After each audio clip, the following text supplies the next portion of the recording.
इनिसा बिकाका हत्याराहरूलाई एडल्टको रूपमा ट्रिट गरेर कारबाही गर्न सकिन्छ कि नेपालको कानुनले फेरि पनि ती हत्याराहरूलाई नाबालिगको ट्याग दिएर बचाउँछ? एउटा 16 वर्षीय बालिकाको ज्यान गएको छ। यो खबरले सबै नेपालीहरू दुखित छन्। सबैको रगत उम्लिएको छ। अन्य बलात्कारका घटनाहरूभन्दा इनिसा बिकाको केस किन फरक छ भने उनका सबै हत्याराहरू माइनर थिए र माइनर भएकै कारणले गर्दाखेरि एउटा गम्भीर प्रश्न उठेको छ। जब अपराध यति विभत्स हुन्छ, नेपालको कानुनले ती अपराधीहरूलाई माइनरै भनेर जोगाउँछ कि वयस्क अर्थात् एडल्टको रूपमा कारबाहीको प्रक्रिया अगाडि बढाउँछ? नेपालको कानुन अनुसार माइनरहरूले अपराध गर्दाखेरि धेरै हदसम्म अपराधीहरूलाई जोगाउने प्रयास गरिन्छ र अपराध जतिसुकै गम्भीर भए पनि कानुनले ती अपराधीहरूलाई जोगाउँछ। र हाम्रो देशको यो कानुन चाहिँ यस्तो विश्वासमा बनेको छ कि माइनरहरूलाई रिहाबिलिटेसन दिनुपर्छ र अपराधी जसरीहरू सजाय दिन हुँदैन। तर इनिसा बिकाको केसले एउटा यस्तो विरोधाभास जन्माउँछ कि यदि एडल्टले भन्दा पनि विभत्स कार्य चाहिँ विभत्स अपराध माइनरले गरेको छ भने त्यस्तो माइनरलाई बालबालिका जसरी सुरक्षा दिने कि कडाभन्दा कडा कारबाही गर्ने? मैले अनलाइनमा भेटेका केही कानुनी डकुमेन्टहरू पढ्दा, केही न्युज आर्टिकलहरू पढ्दा के थाहा पाएँ भने नेपालमा माइनरहरूले अपराध गर्यो भने सिधै चाइल्ड कोर्ट अथवा चाइल्ड बेन्चमा जान्छ र यस्ता केसका सुनवाईका फाइलहरू सामान्यतया बन्द गरिन्छ र मुख्य कुरा अपराधीको सजाय उमेर अनुसार घटाइन्छ। नेपालमा माइनरलाई पूर्ण रूपमा एडल्टका रूपमा कारबाही गर्ने सिस्टमका बारेमा चाहिँ मैले कतै भेटिनँ। यसले के देखाउँछ भने नेपालको अहिले पनि कानुनी प्रणालीले चाहिँ अपराध जति नै गम्भीर भए पनि बालबालिकाहरूलाई सधैँ सुरक्षा नै गर्नुपर्छ भनेर मान्दो रहेछ। नेपालको कानुन यी सिस्टम अनुसार चाहिँ 10 वर्ष मुनिका बालबालिकाहरूले चाहिँ जे गरे पनि उनीहरूलाई सजाय हुँदैन।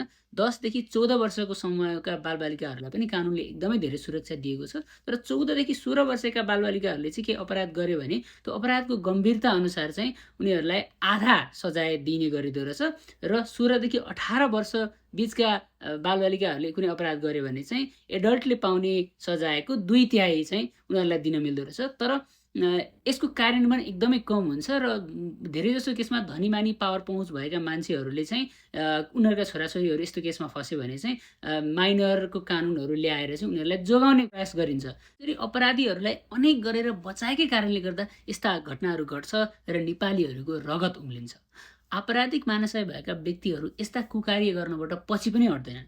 नेपालको पिनल कोडको सेक्सन 219 अनुसार यदि माइनरसँग अर्थात् 18 वर्षभन्दा मुनिका बालबालिकासँग शारीरिक सम्बन्ध राख्यो भने मात्र पनि त्यसलाई बलात्कारको दर्जा दिइन्छ।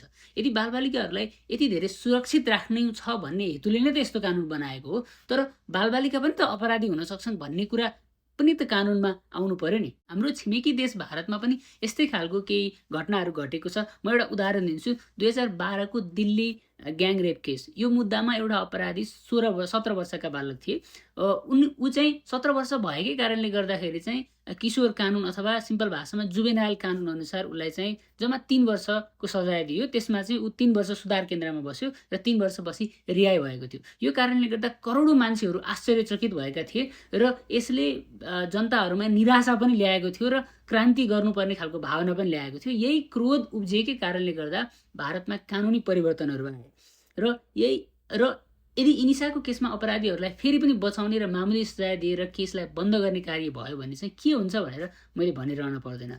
भारतमा यही दिल्ली रेप केसको मुद्दा पछि नै नयाँ कानुनी प्रावधान बनाइयो। जुवेनाइल जस्टिस एक्ट 2015 अनुसार माइनरलाई अपराधको आरोप लागेको छ भने त्यो अपराधको प्रिलिमिनरी एसेसमेन्ट हुन्छ र त्यो चाहिँ बोर्डले अपराधीको मानसिक अवस्था, शारीरिक अवस्था र अपराधको गम्भीरतालाई चाहिँ त्यो माइनरले कतिको बुझेको छ भन्ने कुराको एसेसमेन्ट गरेर मात्र माइनरलाई एडल्टको जसरी कारबाही गर्ने प्रक्रिया अगाडि बढाउँछ।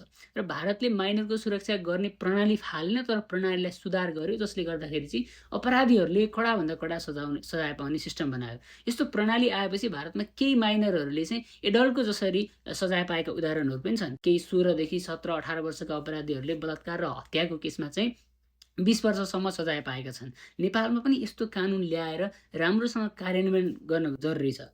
अमेरिकामा पनि माइनरलाई एडल्टको रूपमा कारबाही गर्ने प्रावधान छ। तर यहाँ धेरै राज्यहरू भएकाले राज्य अनुसार कानुनमा अलिकति भिन्नता चाहिँ छ। तर सामान्यतया न्यायाधीशले केसलाई एडल्टका रूपमा ट्रिट गर्ने आदेश दिन सक्छ र प्रोसिक्युटरले पनि केसको नेचर हेरेर सिधै माइनर भए पनि उसलाई एडल्टको रूपमा ट्रिट गरेर कारबाहीको प्रक्रिया अगाडि बढाउन पनि मिल्छ। उदाहरणको रूपमा अमेरिकामा लियोनल टेट भन्ने एकजना व्यक्ति थिए। उनले 12 वर्षको उमेरमा हुँदा 6 वर्षकी बालिकालाई कुटेर विभत्स हत्या गरेका थिए र अदालतले के पायो भन्दा त्यो हत्या चाहिँ उसले जानी नै गरेको हो। क्रिमिनल इन्टेन्टै भएको कारणले गर्दा उसलाई चाहिँ जन्मकैदको सजाय सुनाइएको थियो र पछि त्यो सजाय उल्टाइयो। अहिले लियोनल टेट चाहिँ फेरि पनि प्रिजनमै छन् अर्को कारणले गर्दा। तर पनि यहाँ चाहिँ मुख्य कुरा के बुझ्नुपर्छ भन्दाखेरि यस्ता विभत्स घटनाहरूबाट चाहिँ देशले के सिक्नुपर्छ भन्दा अब हामीले के गर्ने हो, माइनरलाई प्रोटेक्ट गर्नुपर्छ, तर अपराधको गम्भीरतालाई पनि त हेर्नुपर्छ। एडल्टले घर फोडेर पैसा चोर्दाखेरि पाउने सजाय चाहिँ 14 वर्षको बालबालिकाले त्यही अपराध गर्यो भने उस्तै खालको सजाय दिन हुँदैन।